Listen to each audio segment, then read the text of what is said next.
Hello all, welcome back to Layout. Just gonna give you a small little update on some of the stuff I've been working on. In front of you, you see the mountain range or mountain scene. The biggest thing I've been working on here is the rock faces.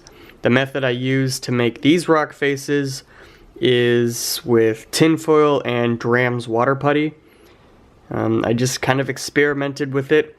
It turned out really nice. Did some extra carving and then used the Woodland Scenics water pigment to get the proper look.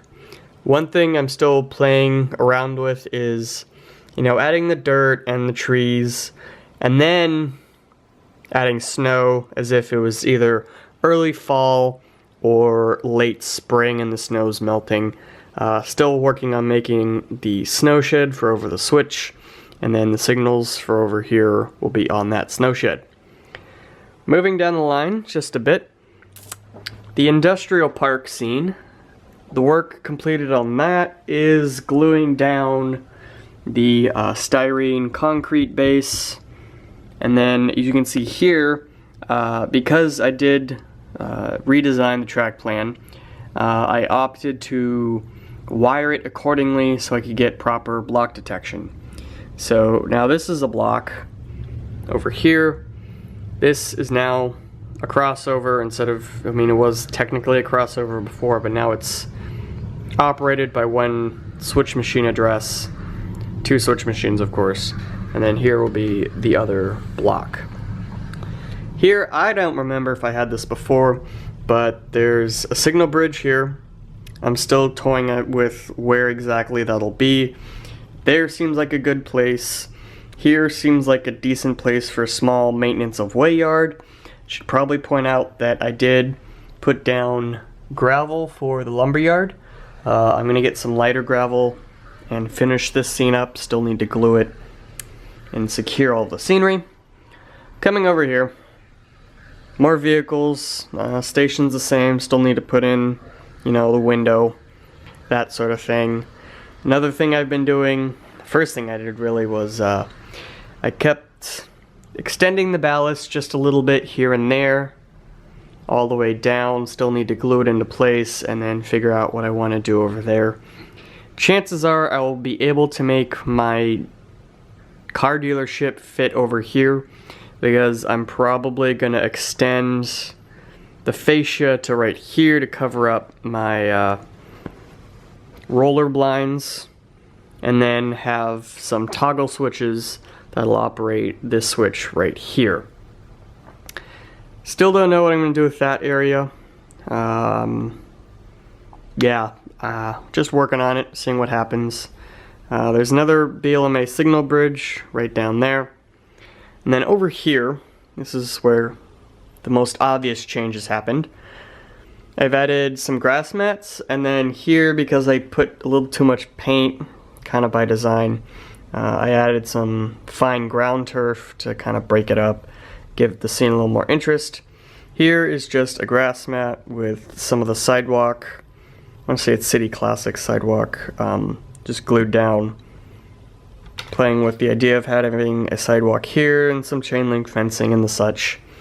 Back there is a BLMA signal bridge. Obviously still need to finish it by getting the concrete mounts painted up. And then I've added the third grade crossing signal set, if you will. The way I've opted this to work is whenever a train enters this block and or that block, all three, 1, 2, 3 crossing gates will go off. Maybe way down the line I'll make the crossing gates animated going up and down, but I think what I'll first do is take off these little dummy lights, the little metal, and then add some SMD LEDs to add some interest there. Also, what I've done for the town scene is I've made the patio sidewalk plaza area. This is actually the concrete base from the Atlas passenger station from my previous layout. I glued all the different blocks together and then cut it to fit this area, and then I've added or patched some of the holes, and then obviously I still need to add paint. And then nothing much has happened down there on top of the layout. A lot of the work I have been doing lately is underneath the layout. Now I have to admit, one thing this layout has taught me is I am very picky about, oh god, a lot of stuff. I seem to have standards. I mean, I don't know what to call it. Anyway, what I'm trying to say is the wiring under here before was starting to get really just too messy, too out of hand.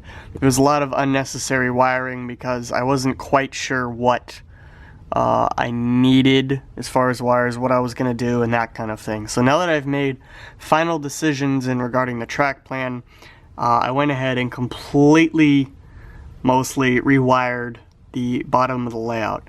All of the bus wires for the track come out one in one hole, and then another hole has the switch machine bus line, and then I also pulled out all of the block detection and switch position detecting wires. Over this area, you can see is a lot less cluttered, much more organized. And then another thing I've done is I've added some feeder wires for some switches because the locomotives now like to die on them. It's not the frogs, it's, let me show you. I don't know what you call these. So if that's the frog, I guess it's the points.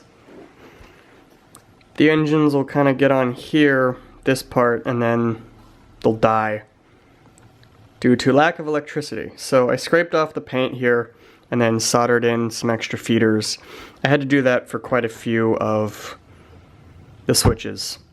And then another design change, wiring wise, is because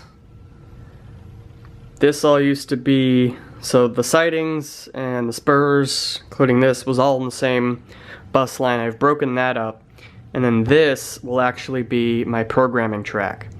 So I've separated the wiring from the SE, not the SE8C, too many acronyms guys, the SB5 booster, and then I'm going to get a new PCP panel and a toggle switch.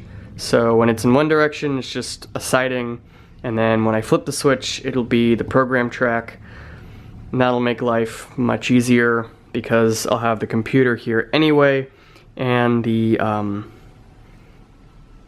USB interface back there, so that way I won't have to move it or buy a second one or whatever. So yeah, thanks for watching. Hope you enjoyed. I've been just casually working on the layout. Hope you guys enjoyed the one running video I've gotten so far to you, and I'll let you know what Santa brings me. Alright, talk to y'all later. Bye.